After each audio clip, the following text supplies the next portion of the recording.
your team traveled, not just in Right. state. Were you one of the first teams to travel out of state? Yeah, we were. We had a couple of really remarkable games. When we were sophomores, we went to Barberton, Ohio, home of Bo Schembechler, and it was a culture shock for us coming in there for a couple different reasons. Number one was the town went absolutely berserk over their team. The the colors were purple and white.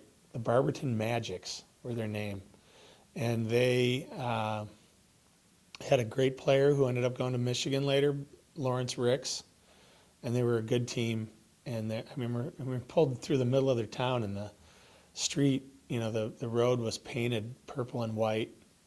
And we got into the stadium, and it was a stadium. It wasn't like a high school stadium. It was a stadium that they played in, and the crowd was packed, and the PA announcer led cheers, and it was quite an atmosphere to the referees who, were clearly on the Barberton payroll and dropped some ill-timed flags, but we battled through everything and got a good win. And then my junior year, we played the much heralded Cincinnati Moeller program, and we were down 14-7 at half, but ended up losing 33-14.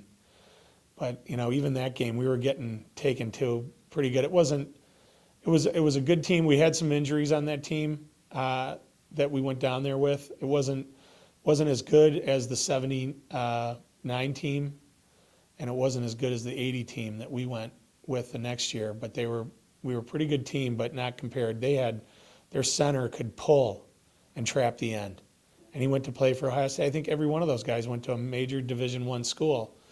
But the great thing about that game is right toward the end, the game was pretty much out of hand. But Coach Fracassa threw his bounce pass in that game, and it was just a little message that you may be good, Moeller, but here's something you've never seen. Describe the bounce pass. Well, for our team, it was Dave Urema who filled in for Brian Brennan, who the pro player who got hurt, and so Dave was playing quarterback, and Steve Allen was a wideout, and Paul Yokish was a wideout, and twins. And at the snap of the ball, Dave would go back, and it was looking like it was just going to be a pass behind the line of scrimmage, and it was. So it was a fumble. The ball hit the ground on one skip. Coach Fracassa could instruct the players to throw this on grass or turf, where the flat end of the ball would hit the turf and bounce up in one move to the wide receiver. And the wide receiver would then, look like dejected, like, oh, it's an incomplete pass. Meanwhile, Steve Allen, our other wide receiver, was flying down the sideline, untouched, uncovered. And Paul Yokish had a gun as well. I mean, he was a good all-around athlete, but he could pitch in baseball. He was good. And he just, threw it for everything he was worth to the end zone. And Steve ran right under it for a touchdown. It was a great play. We ran it again in the state championship game against Dearborn-Fortson the year later, and the referees blew it dead. And Coach had tried to talk to him before the game about it, but said next time I have to diagram it for him so they know. I was at that game. Yeah. And I had an argument with the guy in front of me that it was a design play. Yeah. That's how well conceived it was. Right. And how well. Again, an innovator. And not, trick plays were never just something you pulled out of your hat. They were practiced every day at practice. We practiced that play every day. Like great coaches do that, but that was something that he did all the time. Execution was so important to him. We'd really had about 7 or 8 plays, but we run them out of different formations. But it was just the execution had to be perfect. The blocking had to be perfect. Well, the other thing is, and we both experienced this, we had great senior years. Right. Culminating with the state championship. But there was adversity that each of us dealt with in their sophomore and junior years. Right. Talk about how coach, not only teaches you how to win, but also how to deal with adversity and learn from it.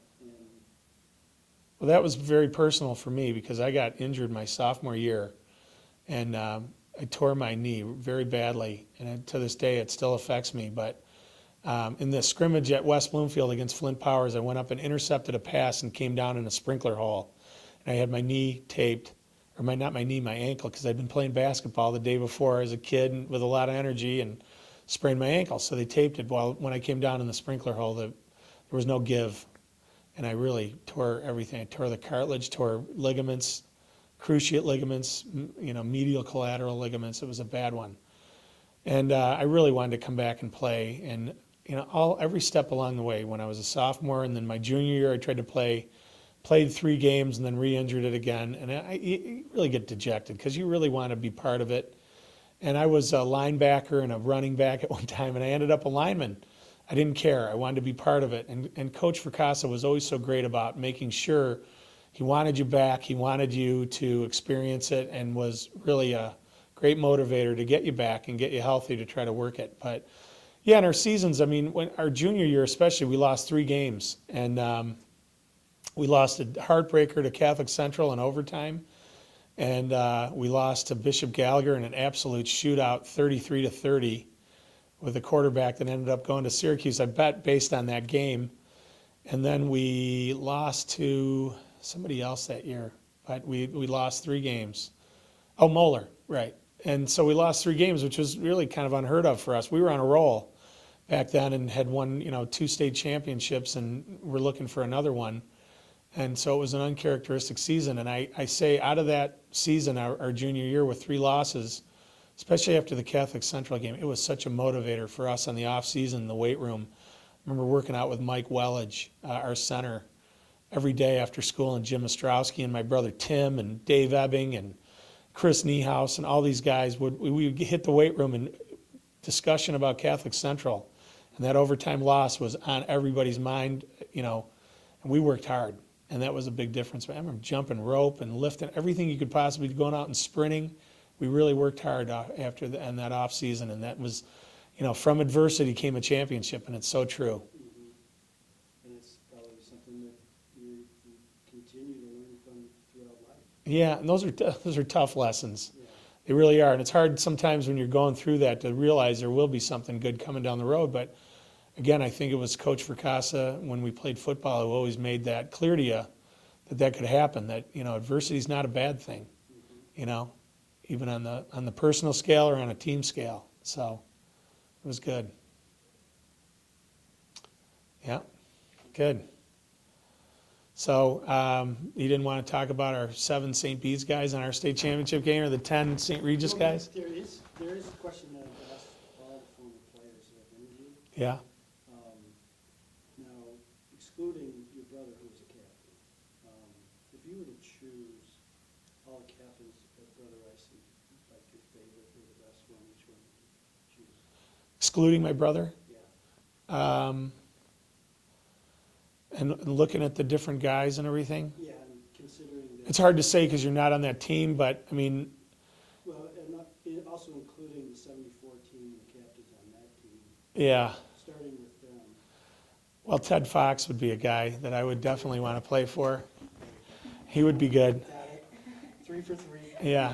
I think it was the peanut soup at his house that made him really strong. No, split pea. It was peanut soup for the Maloneys and us.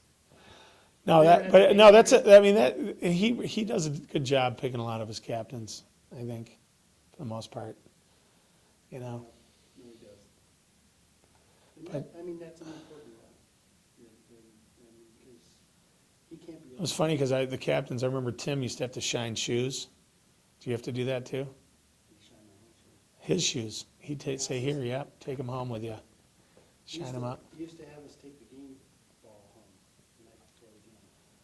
If you were a running back. Oh, yeah, maybe on the line. Yeah. I wasn't a captain. Yeah. No, I don't remember a game ball being at our house. We'd polish shoes up and things like that, but anyway. You had to polish your helmet and, No, it was all looking sharp.